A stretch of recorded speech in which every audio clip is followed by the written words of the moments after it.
Ahora te veo más grande.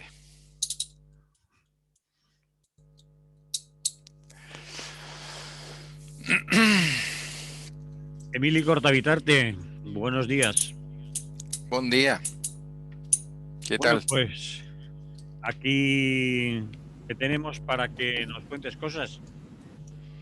Vamos a ver, elecciones en Madrid y ganó la libertad.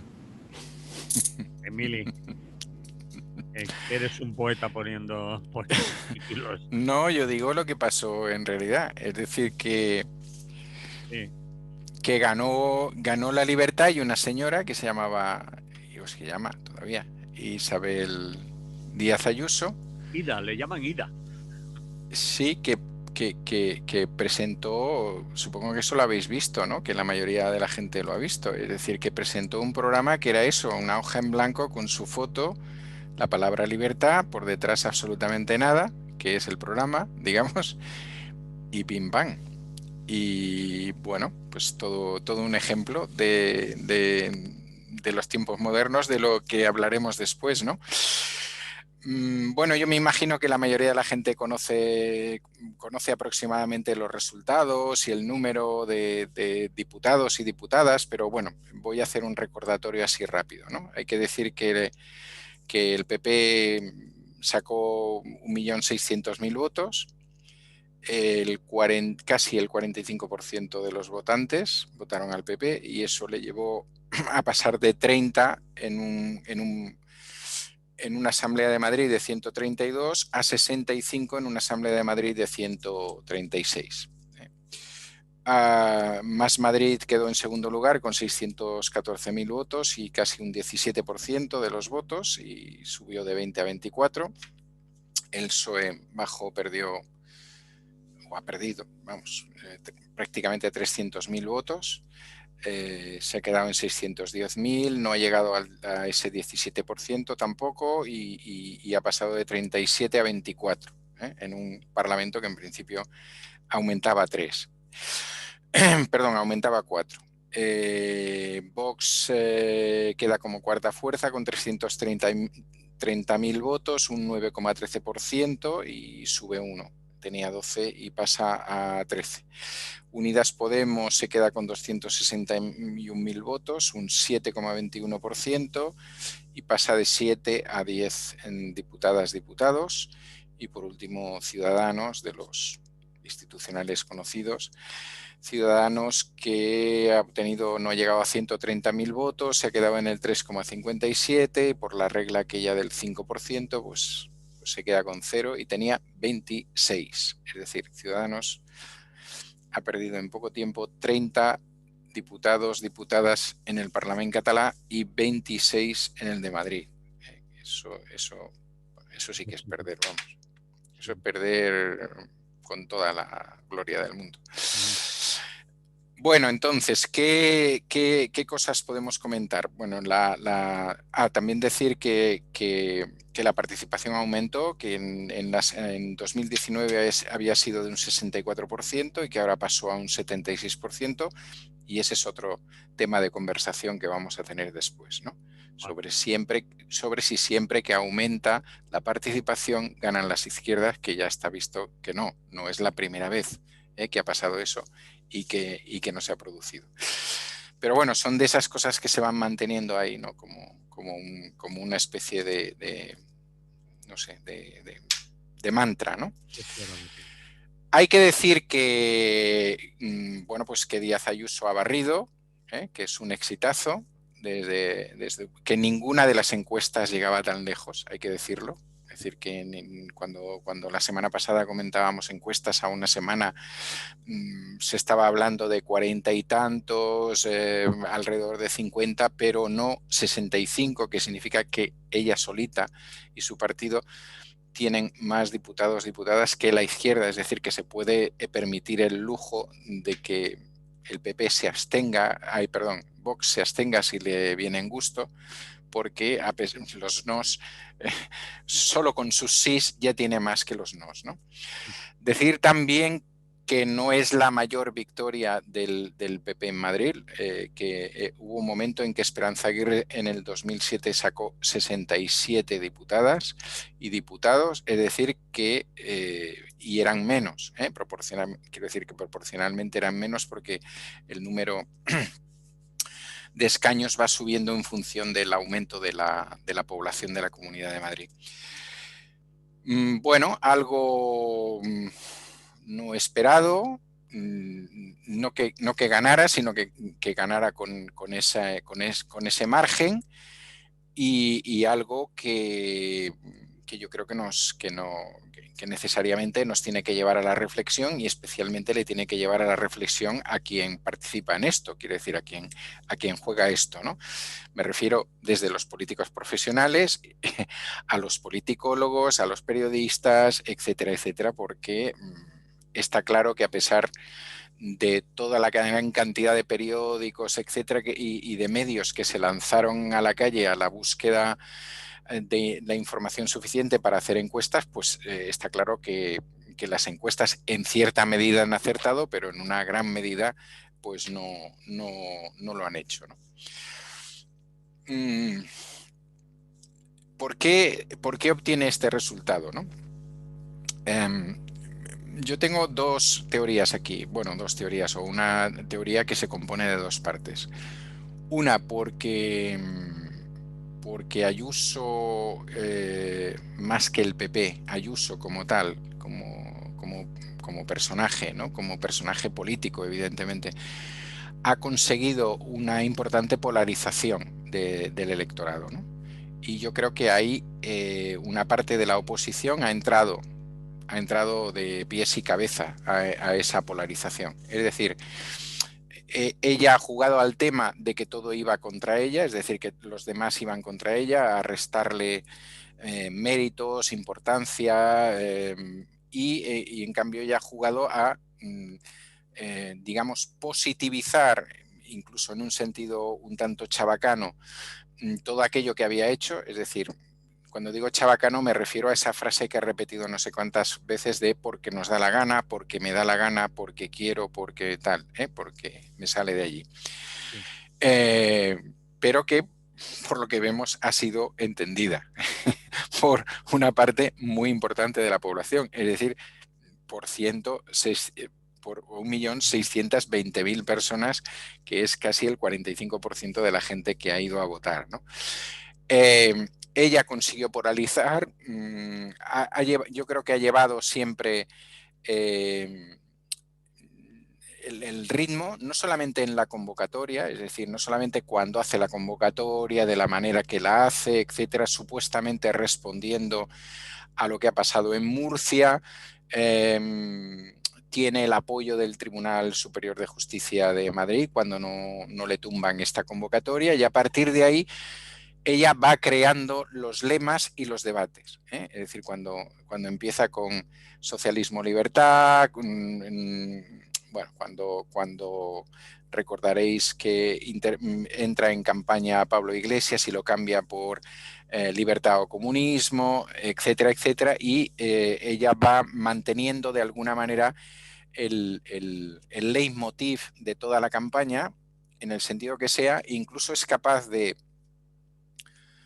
saltar por encima de las famosas cartas amenazantes a determinados miembros del gobierno y a gente y a gente cercana, a gente del gobierno, y no darle importancia y saltar por encima de eso y conseguir desembarazarse de ese tema que podía haber sido un tema problemático. Durante la campaña no ha entrado para nada en coaliciones, siempre ha pedido tener la suficiente mayoría como para poder gobernar en solitario, no ha entrado a ninguna de las jugadas y ha ido manteniendo la suya. Es decir, que si ahora corro, que si ahora le digo a esta que corro mucho más que ella, que si ahora le digo al otro que he tenido un ex y que ya no lo veo, que si ahora tal, pero todo eso que nos parecía que formaba parte de de una especie de gran hermano, ¿no? Por llamarlo de alguna manera, pues, es evidente que le ha funcionado. Has utilizado la palabra o el término chabacano. Eh, Hmm. Yo creo que es bastante apropiado, pero para casi todo lo que ha hecho durante la Sí, campaña sí, sí, sí. no ha Sí, sido en sí, un sí. momento concreto, ni unos días, un día sí otro no. Es decir, que no ha dicho cosas más que vayan más allá de esas simplezas, si se puede decir, o simplicidades. Claro. Pero yo creo que la gente que le ha hecho la campaña a Díaz Ayuso ha partido de la idea de dos cosas también muy interesantes. Una la iba a decir después, pero ya la digo ahora. Ella se ha presentado a unas elecciones contra Sánchez, la primera cosa. Es decir, no ha aceptado en ningún caso que ninguno de los otros contendientes fuera su contendiente, ¿no? Entonces ella ha estado polemizando todo el tiempo de la campaña con el gobierno. Incluso en el discurso del balcón Sí, de anoche. sí, sí, sí, sí, sí. Bueno, y lo va a seguir haciendo en las siguientes declaraciones que ha hecho, en entrevistas y tal. Lo va a seguir haciendo, ¿eh? Probablemente haya ahí un posible doble de fondo. Es decir, en definitiva, porque ella no vía la posibilidad de ser quien se presente contra Sánchez en las próximas elecciones, o porque, como está haciendo ver de momento, ella es una persona muy del PP que le está abriendo camino a Casado, porque claro, una de las derivadas que están sacando de todo esto es que aquí se está cambiando un ciclo y que a partir de ahora, pues, bueno, ellos van a tener todo el voto del centro derecha y que por tanto aquí va a haber un cambio radical, ¿no? Es decir, Madrid es España en definitiva, que es lo que vienen a decir. O sea, no importa que hace poco haya habido unas elecciones en Cataluña, anteriormente en el País Vasco, que únicamente hayan obtenido un resultado como este en Galicia y que no puedan presentar ningún caso más, es igual, ¿no? Madrid es España y punto, y ya está. Raya y guión y aquí estamos. Yo creo que ella y su equipo, evidentemente, han sido muy capaces de plantear eso. Entonces, en realidad, ¿sobre qué estaban polemizando? Pues yo creo que estaban polemizando sobre lo que ellos, aunque yo creo que no hay tantas diferencias como aparecen, todas y todos hemos contribuido de alguna manera a verlas, a hacerlas ver. Es decir, que es evidente que nos hemos echado muchas veces las manos a la cabeza con determinadas medidas que ha tomado el gobierno de la Comunidad de Madrid, que hemos dicho, pero están locos, pero hasta las 11 de la noche, pero la corrida de toros, pero que les dejan salir, pero que no sé qué. Y yo creo que ella, bueno, que su equipo ha sabido pulsar muy bien que ahora es el momento del COVID y no tanto del COVID como enfermedad y demás, sino es el momento de cómo enfrentamos al COVID, ¿no? Cómo nos enfrentamos al COVID. Y es muy curioso porque, por ejemplo, la Comunidad de Madrid es una de las pocas, y no la única, que no ha tomado ninguna medida con respecto a las cuestiones de empleo y que no ha dado ninguna ayuda aparte de las que han venido del Estado. Entonces, ¿Quieres, por pues ejemplo, la hostelería que tanto sí, consume? exacto. No ha Y que estado. en cambio se supone Mm, que le ha dado, mm. no la hostelería, los grandes hosteleros y tal, que también, sino gente que trabaja en la hostelería, porque si no, no se entenderían determinados resultados. Hay que tener en cuenta, porque el tema es muy fuerte, que de 179 municipios que tiene la Comunidad de Madrid, ha ganado en 176. Sí, solo Ha hay. empatado otro, Sí, sí, ha empatado otro y le ha ganado el PSOE en dos. O sea, que es muy fuerte. sí, Quiero sí. decir que eso significa que ahí hay población de todo tipo. Es decir, que eso no es, pues no sé, esas poblaciones en el cinturón de Madrid, o sea, ni es por un lado esas poblaciones en las que vive la gente rica, digamos, que vive un poquito cerca de Madrid, pero un poquito alejado, ni evidentemente... eh, mm, La calle Salamanca, ningún, vamos, no es el barrio de sí, Salamanca. sí, sí, o bueno, o algunas de las ciudades y Urbanizaciones de lujo tampoco, no son. efectivamente, pero es que estamos hablando de que la suma de los tres gana en algunas de las localidades del sur de Madrid, típicamente de izquierdas, pero en ningún caso quedan los primeros. Ujú. ¿eh? Es decir, incluso en el barrio de Vallecas, que se suele dividir en dos zonas electorales, en una sí que la suma de los tres queda por encima de Esperanza, bueno, en las dos queda por encima de Esperanza Aguirre, pero De Ayuso, Ayuso. perdón, de Ayuso, pero no ganan, pero no ganan, o sea, no quedan los primeros. Sí. Entonces quiero decir que ella ha sido capaz de tapar esas vergüenzas, por decirlo de alguna manera, y de presentar un modelo en el que, según ella, se combate el COVID, que para eso hace grandes hospitales y tal, y por otro lado le da, o sea, está dando trabajo, no ella está dando trabajo, los empresarios y tal están dando trabajo y ella lo permite, ¿no? A determinada gente, sobre todo gente que vive, pues eso, de la hostelería, del turismo y de este tipo de cosas, y al mismo tiempo, pues hay libertad para tomarte una cervecita, ¿no? Ese discurso del que nos hemos reído muchas veces y tal, pues resulta que ha cuajado, ¿eh? ¿Ha cuajado así de simple? Pues yo creo que no ha cuajado así de simple. Creo que pasan otras cosas que voy a tratar de explicar ahora. Porque estaba Vale. pensando yo, con eso solo se puede ganar unas elecciones. Pues se ve que sí. Se ve que sí, pero hay otras cosas que tú vas a contar ahora, dices, pero que que no las hemos oído. Bueno, pues no lo sé, pero seguramente que lo habéis pensado. Quiero decir, es decir, eso parece, eh, antes de que entráramos, tú y yo hablábamos de toda esa gente que se está cagando Sí, en estos días en las y los votantes de Madrid porque son incapaces, bueno, en algún caso como monedero, porque si ganas menos de 900 euros no deberías votar a la derecha, ¿no? Toda esa teoría que existe en una determinada izquierda, por cierto, también muy institucionalizada, de que si tú formas parte de las clases populares, necesariamente tienes que votar a una opción de izquierda y no hace falta que la opción de izquierdas haga nada. Es que no puedes votar a una opción de derechas. Bueno, eso que es una falacia absoluta, es una falacia absoluta. te lo confirmo porque en la mañana de ayer aquí en Radio Clara hubo llamadas en ese sentido.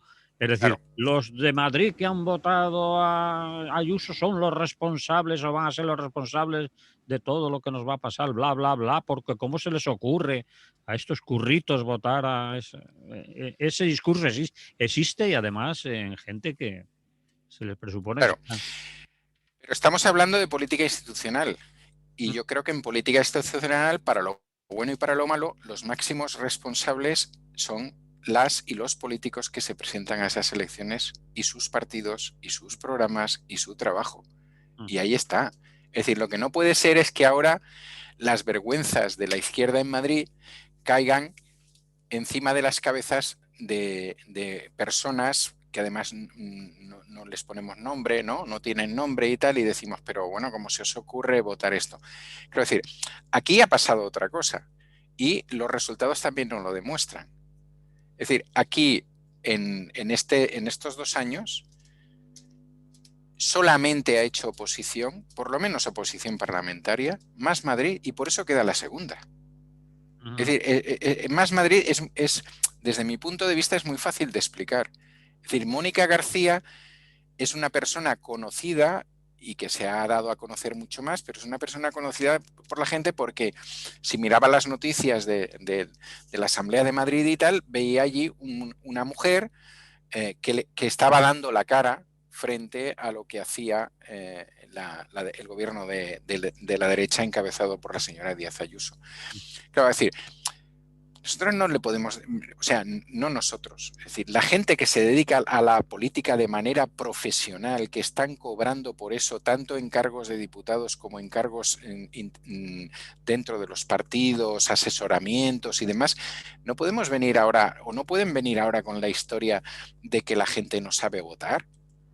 Pero ¿qué conclusión sacamos al final? Que voten únicamente los que saben votar. Es decir, claro, resulta que se nos llena la boca, o se les llena, perdón, la boca de la democracia institucional, de la democracia parlamentaria, del Estado de Derecho y no sé qué, pero luego depende de lo que vota la gente, ¿qué pasa aquí? ¿Eh? Y sobre todo, ¿qué pasa con los nuestros? Sí, Claro, ¿cuántas veces habéis ido a ver a los nuestros? sí. ¿Eh? Y aquí estamos. Es decir, el problema del el PSOE, que además hasta eso ya lo demuestra, es decir, ese partido se llamó Partido Socialista de Madrid, PSM, durante un tiempo, y hace mucho tiempo que no se llama Partido Socialista de Madrid, que está muy controlado por la actual dirección y anteriormente por por otras personas que han estado en la dirección, lleva perdiendo, o si quieres no ganando, o no ganando con el suficiente margen, 26 años. ¿Desde Y qué? ahora Desde Leguina.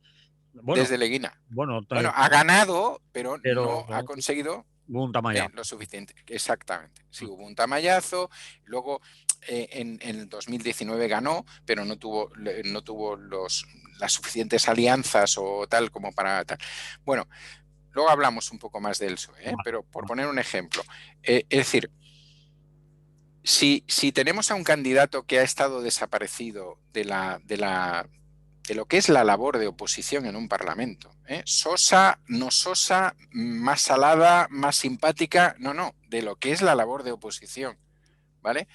Si tenemos a un partido que es, en este caso, prácticamente plebeyo de lo que le dicen desde la Moncloa, es decir, que, bueno, que sabemos, que se sabe que las listas las han hecho desde allá, que sabemos que el principal asesor del señor Sánchez ha sido el que ha manejado el tema, bueno, todo eso, y que además ese partido junto con otros no han hecho el trabajo que tenían que hacer en la oposición, ya no el trabajo parlamentario, ya digo, empiezo por el parlamentario, ¿no? Porque se supone que se presentan a eso, pero no, el otro, es decir, el de conocer qué le pasa a la gente, el de hablar con ellos, el de intentar solucionar sus problemas, pues ¿cómo esperas que la gente... Eso no significa que esa persona no vaya a votar nunca más de izquierdas, solamente que en estas circunstancias ha decidido pues que o bien se queda en casa, que se ha quedado un 24%, y que no sigue jugando a ver si se enteran, o bien porque ha decidido que en ese momento quien le ha defendido o quien él considera o ella consideran que les ha defendido ha sido otra persona a la que a lo mejor no volverán a votar. Pero en estas circunstancias sí. Si en estas circunstancias la han votado es porque son tontos, o simplemente porque alguien ha podido vender mejor el producto que otros, porque en realidad todos han hecho campaña, todos tienen sus medios, bueno, algunos más que otros, evidentemente sus medios afines, etcétera, etcétera. Claro, si a quien tú presentas el partido del gobierno dice en las primeras intervenciones que no va a tocar o sea, la gran crítica que le hacemos, digamos, a Díaz Ayuso desde fuera, vamos a llamarlo, también desde Madrid, por supuesto, es que está dejando a los ricos prácticamente sin impuestos, y tú presentas a un candidato que lo primero que dice es que no va a tocar los impuestos. Pues no sé, ¿qué crees que te diga? A lo mejor te lo estás ganando de entrada. Si resulta que hace tiempo que no te pasas por determinados barrios, que no vas a los conflictos, que no ves a nadie porque haces política institucional, pues bueno, pues eso es lo que hay. Eso es lo que hay.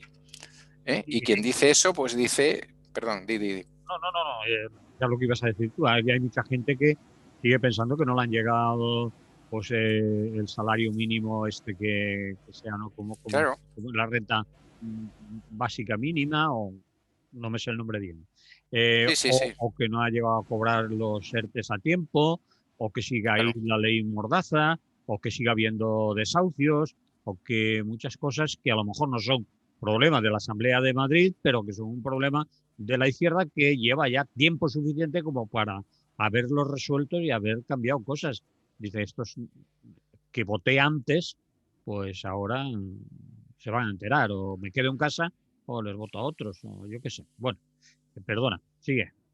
No. Es decir, que yo creo que es muy importante no echar balones fuera y importante ser capaces de, o deben ser capaces, porque tampoco nos va la vida en ello, de analizar por qué han pasado estas cosas y por qué se ha producido el sorpaso. Es muy difícil hacer un sorpaso al PSOE, lo sabemos, no solamente en Madrid, en todos los lados. Si en Madrid se ha conseguido ese sorpaso, si por por primera vez, creo, es decir, excepto alguna cuestión de Izquierda Unida en algún momento, en alguna localidad o en alguna provincia respecto del PSOE hace mucho tiempo, se ha producido, es por algo, es por algo. Y evidentemente el listón de Más Madrid hoy está situado donde está situado por lógica también, ¿no?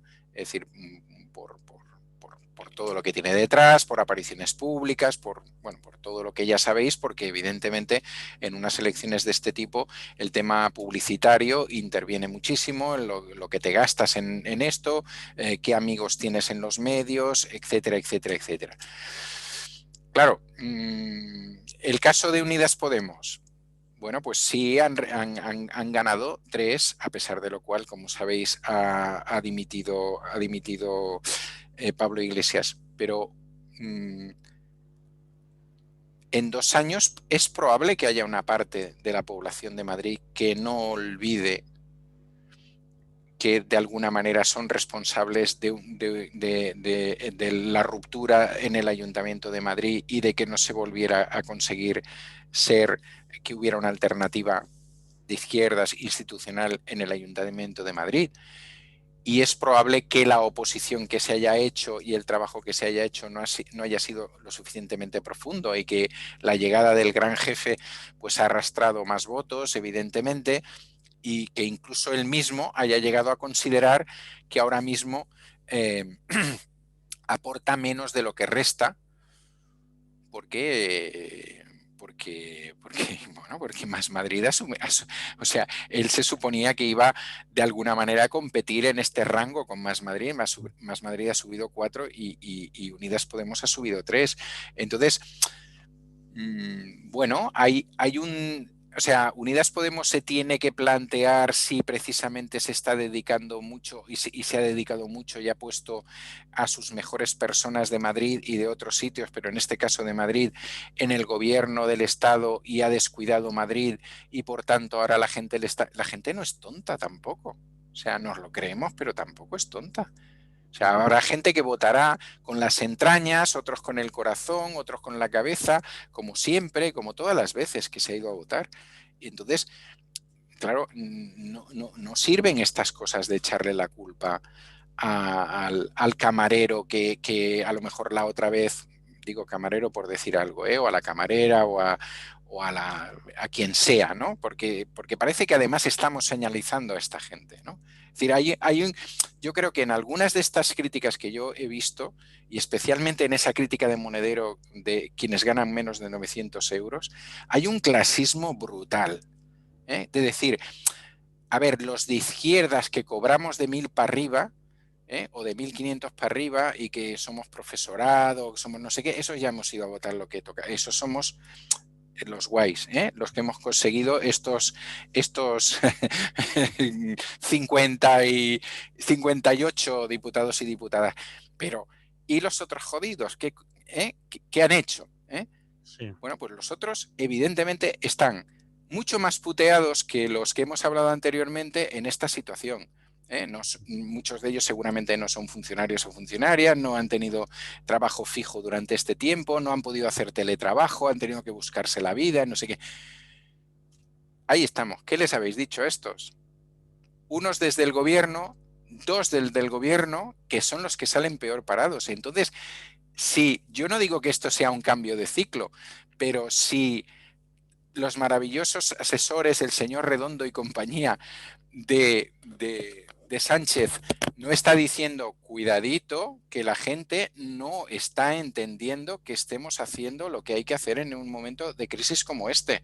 Es decir, y si Sánchez fía todo, que parece por algunos comentarios que llegan de alguna gente cercana, que lo fían a todo, a que cuando hayamos puesto las vacunas todo esto se va a recuperar y la gente se va a olvidar, bueno, o no, claro, yo no lo sé. Luego no le digamos a la gente pero como si te di el ERTE aunque fuera tarde, ¿cómo es que no me votas? Porque a lo mejor piensa que tenía que haber cobrado el ERTE desde el primer mes. O que cuando venga algo peor, que sea que cuando el ERTE se convierta en que te vas, encontrar un gobierno que le esté defendiendo en ese momento y Ujú. que diga, por ejemplo, pues no hay ninguna ayuda para empresas que despiden no sé qué, no sé cuánto, y ya veremos si eso se produce. Claro, es decir, ponerse a pensar que a lo mejor hay alguien que también debe haber que piensa, es que dijisteis que ibais a derogar la reforma laboral, es que dijisteis que tal y no lo estáis haciendo, ¿por qué no pensamos en eso? O que haya gente que haya dicho, bueno, frente a una señora que me quita los impuestos, que ya sé que se los quita a los ricos, pero a mí también quizás una parte, esos 5 euros que hablábamos el otro día y no sé qué, y vosotros que no decís nada, que decís que todo siga igual, pues no sé, ¿eh? No lo sé. Sí, sí. No sé. Es decir, ideológica, o sea, pensar que todo el mundo va a votar únicamente por ideología es un pensamiento clasista brutal que tiene una parte de la izquierda y que se lo tiene que quitar de la izquierda institucional, que no sé si se lo va a quitar de la cabeza, pero que se lo debería quitar de la cabeza. La izquierda divina, la gauche divine, la izquierda. Bueno, sí, ha habido Ghost Divine que han respondido a siglas diferentes y ahora también parece que tenemos una gente, eso, porque siguiente elemento, ¿no? Y si quieres, y paso, bueno, no sé si quieres que No, no, no, redundemos en no, no. ese Sí, sigue, o sigue. vamos No, haciendo de una manera fluida. No, el siguiente que también me parecía muy interesante, ¿no? Es decir, si hay más participación, vamos, seguro que sube la representación de la izquierda. Bien, incluso hay detalles de la mañana, de la mañana del día 4, ¿no? El propio Pablo Iglesias diciendo que estaba muy contento porque sabía que había colas para ir a votar, etcétera, etcétera. Porque hay esta idea de que si hay más participación ciudadana, como evidentemente hay más gente de las clases populares, esa gente tiene que venir a mí. No porque yo haga nada, sino porque yo represento a esa gente. Pero tú representas a esa gente, pero ¿por qué representas a esa gente, no? Esa gente decidirá quién le representa. Ujú. Quiero decir, entonces, pues no, pues es otro mito que se va abajo. Además, como decía antes, como se ha polarizado tanto la situación, ¿no? Es decir, entonces, pues lógicamente eso ha hecho que mucha gente que vota o que tiene opciones de derecha también haya ido a votar, porque quiere que se mantengan allí los suyos y además quiere que esta mujer tenga las manos libres para seguir haciendo, porque le parece muy bien lo que está haciendo. Claro, el problema es que si tengo un 45% de la población que cree que lo están haciendo muy bien y que no siempre votaba al PP, porque ese 45% el PP históricamente en los últimos 30 años solo lo saca una vez, pues es que a lo mejor yo estoy equivocándome en muchas cosas. No es que la gente se equivoque, es que yo me estoy equivocando en muchas cosas. Pero yo no he oído para nada eso. Es decir, a pesar de su protagonismo, porque este hombre siempre tiene que ser protagonista, pues bueno, me parece bastante más lógico lo que ha hecho Pablo Iglesias. Mira, lo tengo que decir, ¿no? Es decir, a pesar de sus cosas, su manera, el que ya tiene presidenta para el futuro gobierno de España, ¿no? Que por supuesto es la que le va a suceder a él y todo este tipo de cosas que a mí me parece bueno, que no entiendo, o sea, que no puedo llegar a entender y no puedo llegar a entender cómo este hombre pues seguro que tiene una trayectoria intelectual muy interesante y un título universitario y todo lo demás, pero que no lo puedo entender porque él se presentó a las elecciones madrileñas para ser presidente, bueno, etcétera, ¿no? A pesar de todo este tipo de cosas, bueno, me parece que su rasgo final ha sido mucho más coherente, ¿no? Que es decir, yo me presenté aquí para no solamente para que Unidas Podemos subieran, sino para parar a la derecha y no hemos conseguido pararla. Entonces, yo tengo que plantearme si estoy en el sitio correcto, ¿no? Siendo el número uno de esta coalición. Y tengo que reconocer, ¿no? Que a pesar de que determinadas formas, etcétera, me gusten menos o bastante menos, tengo que reconocer que en eso, pues es probablemente de toda la gente que se ha presentado ahí, la única que ha admitido bueno, su parte de responsabilidad y de culpa, ¿no? Porque es evidente que él había hecho una jugada para tratar de reforzar a su partido en Madrid, pero al mismo tiempo ha sido un blanco perfecto. Eso también es cierto, ¿eh? Y a lo mejor, pues, se lo tenían que haber pensado antes. Si era mejor que él se presentara siendo un blanco. O sea, él es una persona que por desgracia, y por supuesto ahí toda mi solidaridad, lleva no sé cuántos meses con gente a la puerta de su casa molestándole, etcétera. Es decir, es un objetivo de la derecha y de la ultraderecha. Y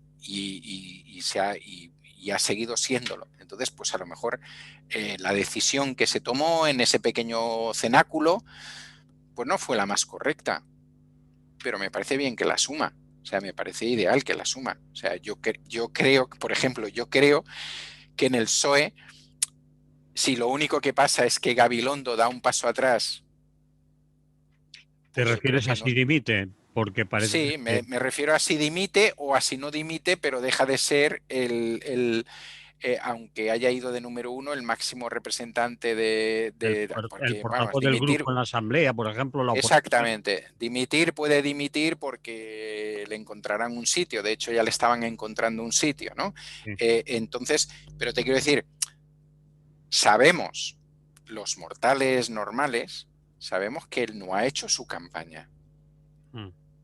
¿Eh? Entonces, ¿qué pasa? ¿Qué pasa aquí? ¿Te refieres a que quizás por encima de Gabilondo tenía que haber responsabilidades, que gente tomara responsabilidades, pero eso es un poco difícil porque ahí estamos haciendo conjeturas, todos suponemos y creemos, y está cantado, que Bueno, la campaña se ha hecho desde Moncloa, que Iván Redondo, que el equipo ha sido quien ha el equipo decidido. se lo han puesto desde Moncloa y eso lo dicen gente que ha ido en las listas. Incluso la número 2, la que ha ido de número 2, que se la han puesto. Efectivamente. Que quizás Claro, entonces número uno en la próxima, pero en fin, se la han colocado. yo no digo ahora que dimita Sánchez, porque seguramente que eso no No lo tiene lleva él sentido. directamente. El secretario de organización a lo mejor tiene alguna culpa más. Y luego hay una cosa que se dice, y es que tú estás rodeado de un grupo de asesores que en su momento decidieron jugar a Sosomen. Pues si los asesores decidieron jugar a Sosomen, a lo mejor no deben seguir siendo asesores. ¿Me entiendes lo que te quiero decir? Sí, sí, sí, sí. Bueno, que ellos lo sabrán, que están en su casa, que a mí no me pasa nada, que si siguen con el señor Redondo, pues allá se lo coman, ¿no? Que es su problema. Pero te quiero decir que me parece que hay muy poca asunción de responsabilidades y que a pesar de que evidentemente el PSOE no ha tenido, o nadie que yo sepa del PSOE, ha tenido una salida estentoria del estilo del señor Monedero, ¿no? De echarle la culpa a la gente, bueno, es tu peor resultado en 30 años. Es decir, que, bueno, que alguna cosa habrá que hacer. Mucho me temo que no van a hacer aquello que deberían hacer, que es darle suficientemente autonomía a la Federación Socialista de Madrid, al Partido Socialista de Madrid, y que ellos decidan quién y todo lo demás, porque llevan mucho tiempo sin hacer eso. Pero bueno, pues ellos sabrán hacia dónde van. Bien. ¿Qué más de las elecciones? Bueno, pues hemos comentado la dimisión de no la prácticamente desaparición de Ciudadanos, que vamos a ver cómo sigue ese tema, ¿no? Todo el mundo lo damos por muerto, pero ahora fíjate que eso sí que es una asunción de responsabilidades. La señora Inés Arrimada ha nombrado número 2 del partido al señor El Mundo Val. Bueno, no tenía tampoco muchos números dos que elegir. No, yo creo que, claro, con Ya fue, Tony Cantó de... ya fue que lo sustituyó cuando ella estuvo por la maternidad de baja o Sí, sí. no cuidado al Parlamento. Es decir, que Sí. y yo te quiero Bueno, pero preguntar por el tiempo que llevamos, porque llevamos ya casi más allá del minuto 40 del programa. sí, sí. Lo de esto es trasladable al resto Sí. del Estado. Sería una pregunta porque, claro, hemos entrado en ese terreno. Ahora, eso se puede suponer que en la... Bueno, yo creo que, a ver, yo creo que entra, que hay una parte que es juego político y periodístico, y si quieres es lo mismo, juego político, que está claro que cuando a determinadas opciones un resultado en uno de los territorios del Estado le va bien, automáticamente se trata de extrapolar, ¿no? Y se habla de fin de ciclo. Pero claro, eso fíjate que es igual que si en las elecciones catalanas, visto que PP fue el último, fue la última fuerza y que obtuvo, no, creo que 4 al final, también su peor resultado, pues hubiéramos dicho, bueno, está claro, ¿no? Es decir, que el PP no levanta cabeza, ¿no? Entonces yo creo que en este caso pasa lo mismo, ¿no? Aunque hay algunas variables interesantes, ¿no? Que es el tema de y da la impresión de que difícilmente levantará cabeza, de la prácticamente eliminación o desaparición del mapa político de Ciudadanos. Y lo que está claro, yo creo que las elecciones de Madrid lo demuestran, lo que está claro es que los votantes que le quedaban a Ciudadanos se van claramente hacia el PP, ¿no? Eso significa que, lógicamente, en las próximas elecciones generales el PP va a tener una representación mayor porque no va a tener ese corte, ¿no? Ese corte de centro derecha liberal, vamos a decirlo así, que le podía representar Ciudadanos. Yo creo que a ese nivel, evidentemente, esos 80 diputados y diputadas actuales en el Congreso de Madrid, pues seguramente van a subir, por lógica, van a subir en la medida en que Ciudadanos va a desaparecer o va a bajar muchísimo. Yo creo que a 2 años vista probablemente va a desaparecer, ¿no? Toda la impresión que da es que al votante de Ciudadanos no se lo ha sabido atraer nadie más, es decir, ni Vox, que sube uno, pero que también puede tener que ver con el aumento a 4 de toda la comunidad y por tanto al ser el cuarto partido, lógicamente ese cuarto le toca. Quiero decir que con ese aumento, lógicamente, ese aumento de 4, pues se habrá repartido a partes iguales, con lo cual imagínate lo que le hubiera pasado al PSOE si no hubiera 4 diputados más. Pero porque ya os lo expliqué hace tiempo que el sistema electoral en Madrid es muy proporcional en la Comunidad de Madrid, ¿no? Entonces, yo creo que eso puede cambiar. ¿Que puede cambiar todo lo otro? Pues eso pienso que, al igual que ha pasado en Madrid, para mí Madrid es una advertencia a ese nivel, va a depender mucho de si el gobierno de coalición a nivel central va a ser capaz de hacer realmente políticas sociales que ayuden a las clases populares o que traben, ¿no? Se traben con las problemáticas y den determinadas soluciones, las que se pueden dar desde el punto de vista institucional a las clases populares. De ahí dependerá. Si no, pues pienso que puede pasar algo parecido, ¿no? Que van a ser abandonados a su suerte y, por tanto, nada es eterno. Bien. ¿Terminamos con Madrid? Sí, ¿O sí, quieres si te añadir parece. algo más? No. Creo que más o menos he dicho todo lo que más Sí, o menos traía apuntado. vale. Pues dicho queda, formarán gobierno antes que en Cataluña aún, ¿no? Sí, yo creo, bueno, Porque ahí andan aún. sí, a ver, aquí antes del 1 de mayo salieron de una de esas reuniones que hacen en las prisiones muy contentos. Hacia el 1 de mayo ya no estaban tan contentos. La penúltima amenaza es que Esquerra forma gobierno en solitario, pero la presidenta del Parlamento dice que por aquí se va a Madrid, que es una expresión muy popular, y que ella no va a convocar un, un pleno si no ve que hay alguien que puede salir y tal. Y entonces, pues vete a saber que a lo mejor tenemos sorpresa y yo sigo pensando que forma parte del proceso de negociación entre los dos grandes partidos, negociación, pero entenderme bien, cómo se negocia, negociación con navajeo, con pisotones y con todo lo que tiene que haber en una buena negociación, ¿no? Es decir, un encuentro fraternal, vaya, en definitiva. Pero creo que tirarían bastante por la borda, aunque probablemente también estén convencidos, convencidas de que su gente les va a seguir votando porque ahí todavía hay una querencia, ¿no? Hay una adhesión que la pueden seguir manteniendo. Pero vamos, sería un verdadero desastre. De todas maneras, ahora que estamos en anarquía en Cataluña, es decir, que estamos sin gobierno, pues no notamos la diferencia, sinceramente. Es decir, que funcionáis igual con gobierno que sin gobierno.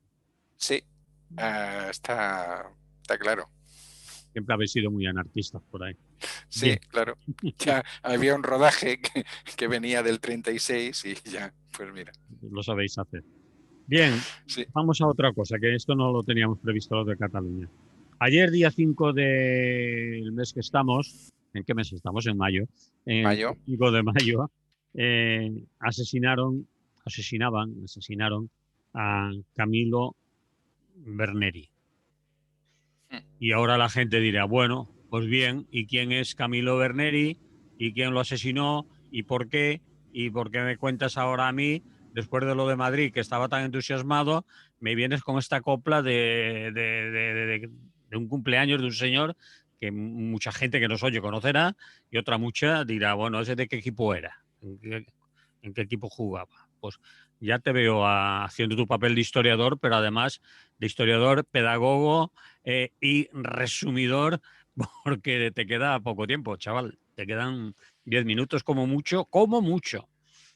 Bueno, pues venga, voy allá. Hablamos de Camilo Berneri porque se lo merece, en primer lugar. Eso es. En segundo lugar, porque es un personaje una persona que me es muy querida, ¿no? Fue una persona que me es muy querida, y porque pienso que hizo importantes aportaciones al anarquismo, a pesar de que no sea todo lo conocido que debería ser, entre otras cosas, porque fue asesinado. Pues cuando fue asesinado en el 37, él tenía 39 años, por tanto le quedaba una vida, bueno, le hubiera quedado, ¿no?, una vida inmensa por delante. No lo sé porque era claramente un antifascista, como os explicaré ahora, y realmente lo que vino después del 37, pues ya no sé a dónde hubiera podido huir este buen hombre, ¿no?, si es que hubiera podido huir. Decir sobre Berneri, pues que de joven fue socialista, que luego se pasó al anarquismo, pero cuando digo de joven, digo de muy joven, con 15, 16 años, que fue capaz con una edad muy temprana, pues, de escribir una cosa muy seria como fue una crítica a la degradación del Partido Socialista Italiano, que de muy jovencito también fue capaz de relacionarse y de tener un nivel epistolar y de relación dialéctica, pues, con grandes del anarquismo italiano como Malatesta o Fabri, que tuvo una vida muy azarosa en el sentido, pues, por ejemplo, fue excluido de la Academia Militar por antimilitarista y no obstante fue llevado al frente como soldado raso en finales de la Primera Guerra Mundial. Que luego se licenció en Filosofía y Letras y estuvo dando clases en la Universidad de Florencia, de la cual fue expulsado por el fascismo, la llegada de Mussolini, que posteriormente se tuvo que dedicar a dar clases en institutos porque no le permitían dar clases en universidades, y de esas clases en los institutos también se tuvo que ir porque en su momento el fascismo de Mussolini obligaba a la gente a jurar una especie de principios fundamentales, igual que se hacía en el franquismo, y él se negó. Por tanto, al ser funcionario y al ser educador, no podía negarse y por tanto perdió el trabajo, empezó a trabajar de albañil, etc. En el año 26 huye de Italia, y a la cual ya no volverá. Huye con su mujer y dos niñas, dos hijas, y a partir de ahí sufre un exilio por Europa que le hace pasar de Francia a Suiza, de Suiza a Bélgica, de Bélgica a Luxemburgo, de Luxemburgo a Holanda y Alemania, en este periplo, y a veces vuelta. Es decir, él es perseguido por los servicios secretos fascistas italianos y es denunciado ante diferentes autoridades, como él sigue escribiendo en medios anarquistas de todo el mundo, pues eso hace que sea detenido, interrogado, llevado a prisión en algunos momentos, expulsado hasta la frontera, entonces tiene que buscar otro destino, volver, etc. Es decir, como veis, entre el 26 y el 36, durante 10 años está haciendo eso y evidentemente ya no trabajando de profesor, hace algunas traducciones y alguna cosa por el estilo y trabaja pues de albañil y de lo que encuentra en esos países. En el año 36 es de las primeras personas que vienen a ayudar no a la República, sino a la Revolución. A pesar de que generalmente tenemos esa idea de que las brigadas internacionales provenían sobre todo del mundo anglosajón o fundamentalmente del mundo anglosajón y vinieron un poco alrededor del Partido Comunista y toda esta cosa, pues eso es otro de esos mitos que se van creando y que se van fomentando. Y él, en cambio, la primera brigada internacional que llega a España con disponibilidad para entrar en combate y demás es una italiana formada por por socialistas radicales y por anarquistas, y entre ellos está Camilo Berneri. De hecho, esa brigada formará parte de la columna Escaso en el frente de Aragón, y de hecho Berneri entrará en combate en Huesca, en la batalla del Monte Pelado, etcétera, hasta que es retirado de la zona de combate porque por una explosión cercana se queda sordo, al menos sordo de una parte, y entonces deciden que está en riesgo, ¿no?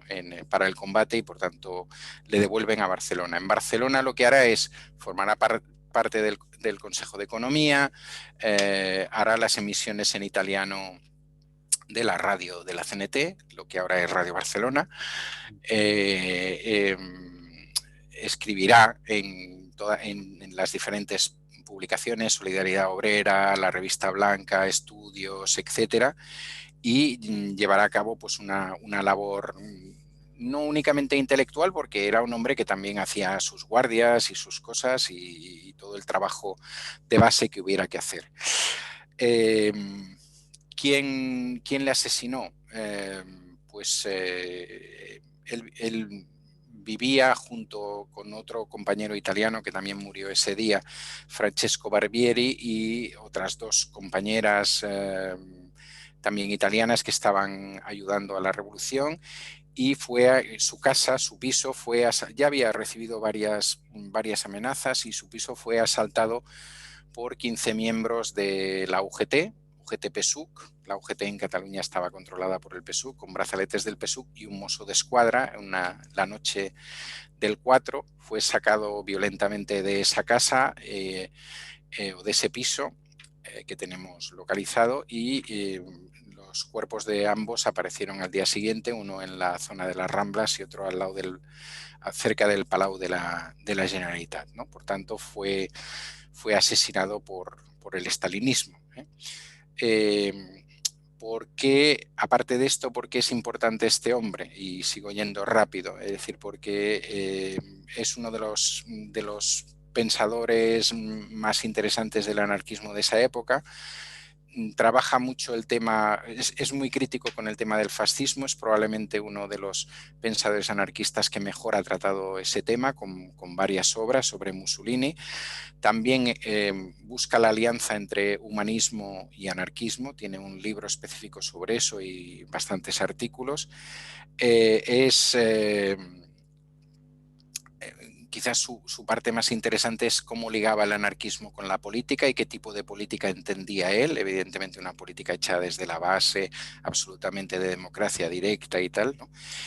Es crítico con por ejemplo, con la obrerolatría. Él estaría muy contento de lo que hemos hablado anteriormente, ¿no? De esa gente que cree que alguien por el hecho de ser obrero ya es automáticamente, bueno, en aquel momento mucha gente pensaba que era automáticamente marxista y automáticamente de izquierdas y todo este tipo de cosas, pero al mismo tiempo lo criticaba porque era una visión absolutamente deshumanizada de esas personas. Eran entendidas así como masa, ¿no? Como masa que debe de seguir las líneas tal.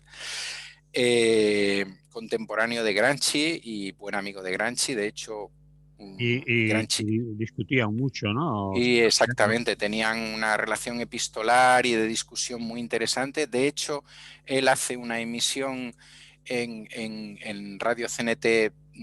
Gramsci muere 2 o 3 días antes de que le asesinaran a él.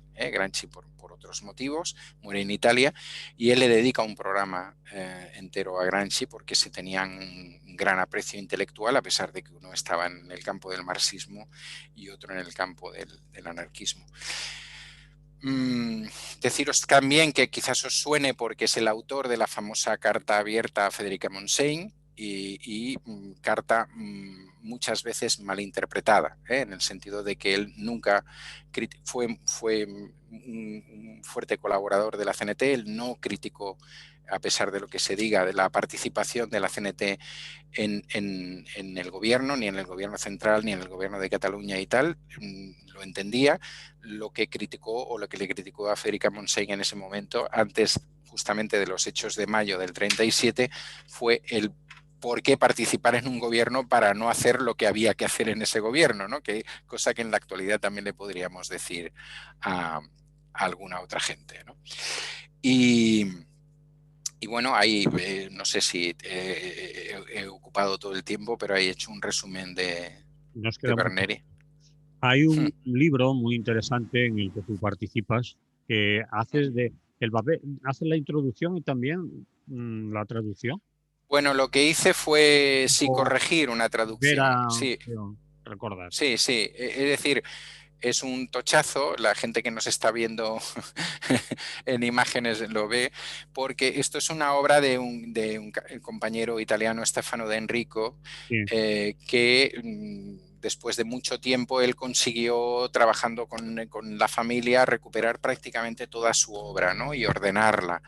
Y es ese libro que se llama Anarquismo y Política. Entonces, hubo una primera traducción al castellano que se hizo en Italia, y él, bueno, a Estefano, que nos conocíamos y en ese momento nos tratábamos mucho por temas de educación y de relaciones internacionales, pues le pareció interesante que yo le diera una vuelta o dos, en el sentido de que determinada terminología que quizás aquí no se entendía, ¿no? Que se había hecho la traducción literal y tal, pues que se pudiera entender. Esa fue mi participación en este libro, simplemente.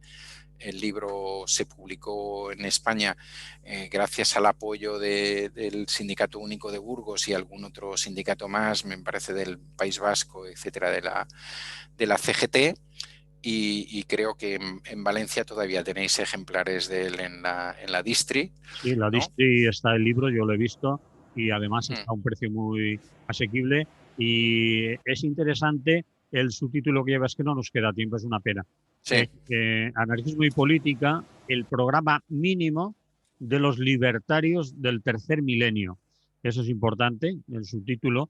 Y alguien preguntaba en la mañana de ayer que alguien nos reclamará algún día a los libertarios que criticamos tanto, un oyente, compañero, Sí, compañero, sí, sí. que criticamos tanto que vosotros qué tenéis que aportar, qué tenéis que decir, porque llegará un día en que nos mirarán, ¿no? Sí. Si todo se va al carajo, bueno, es muy exagerado lo que acabo de decir. Vosotros qué tenéis que decir. Bueno, es un libro que vale la pena leerlo. Vale la pena Sí, porque además es fácil de leer. Aunque sea grande, sí. es fácil de leer porque va por capítulos. Se puede ir aquí, se puede ir allá, se puede volver atrás. ¿Vale? Sí, sus reflexiones, por ejemplo, sobre la intervención política de las y los anarquistas son muy interesantes, y seguramente que si las leéis podéis coincidir bastante, ¿no? Y está muy bien todo el tratamiento que él hace de la democracia directa, del funcionamiento, de cómo sería esa sociedad, de si se puede participar en procesos de municipalización, etcétera. El problema de este hombre es cuándo muere y qué viene después. Es decir, Sí. después viene la Segunda Guerra Mundial y después viene los bloques, ¿no? Entonces es un hombre que digamos que su obra queda de alguna manera sepultada hasta que hacia los años 80 y más se recupera y se ve que hay un auténtico filón, ¿no? ¿Qué iba a decir yo?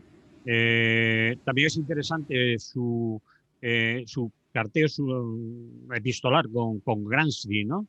Sí, porque Gramsci es para algunos marxistas heterodoxos sí, ahora voy a decir una tontería, el rey del mambo, ¿no? Es decir, sí. No, no, pero es lo cierto utiliza. y El mismo, por ejemplo, Monedero, cuando hacía sus programas, no sé si mm, ahora, porque no los veo, en el ordenador tenía por la parte visible de la cámara Gramsci, ¿no? Y hay algunos que, bueno, pues conviene leer las confrontaciones ideológicas, el carteo, los que tenían ujú. Berneri, que eran amigos, como tú has dicho. Gramsci y él Sí, eran sí. grandes amigos. Se respetaban mucho y ambos eran heterodoxos Sí. frente a la ortodoxia tanto marxista como anarquista, ¿no? Evidente, eran renovadores, eran gente que estaba repensando desde las situaciones reales de su actualidad, de su momento, y yo creo que es un personaje que valía la pena hoy traerlo aquí. Me hubiera gustado hablar más rato, pero evidentemente, como el programa se llama como se llama y la actualidad nos manda, pues, pues eso. Pues lo dejamos aquí, nos despedimos, porque hoy sí que nos hemos pasado bien pasados, que ya no lo hacíamos últimamente, y Sí, hablamos la semana que viene. ¿Vale, Emily? muy bien, pues venga, un fuerte abrazo. Mucha salud a todas y a todos. Bueno, ya nos hemos ido de la radio, de aquí también nos vamos a ir, ¿no? Muy ¿Qué bien, me decías? sí. ¿Que el libro ya no se encuentra fácil, entonces? No, porque, bueno, a nosotros nos quedan algunos, pero claro, se hizo la tirada que se hizo y a lo mejor habría que replantearse una nueva tirada, no lo sé. Es un buen libro, ¿eh? Para mucha gente. Sí, sí, yo creo que es muy interesante. La lástima es eso, es decir, que, bueno, los dos últimos años, por ejemplo, hemos intentado, bueno, anteriormente ya habíamos intentado con la Fundación Andreu Nin, poder trabajar tanto el tema del mayo del 37, que para los pumistas o para el marxismo heterodoxo también es muy importante, ¿no? Porque ahí les mataron a mucha gente, ¿no? A Sí, sí, sí. posteriori, en ese momento y a posteriori, y un poco por hacer un programa en el que también aparecieran Gramsci y, y Berneri. Lo que pasa es que, claro, los dos últimos años han sido años estériles a este nivel. No sé si el año que viene podremos hacer algo que más o menos ya está diseñado, que lo hemos hablado varias veces. La verdad es que también lo podríamos haber hecho a nivel de videoconferencia, pero bueno, estas cosas que pasan que ya cuando lo trabajas con gente más cercana, pues es relativamente más fácil. Cuando lo trabajas con otra fundación, pues las cosas se complican un poquillo más, ¿no? No hay tanta práctica, ¿no? para o tanta dinámica, pero bueno, es una cosa que está ahí, que está ahí y que esperemos que el año que viene la podamos trabajar bien, Muy bien. a fondo. Bueno, Muy bien, Emily, pues nos pues, vemos, ¿no? Prontito. nos vemos prontito, una semana.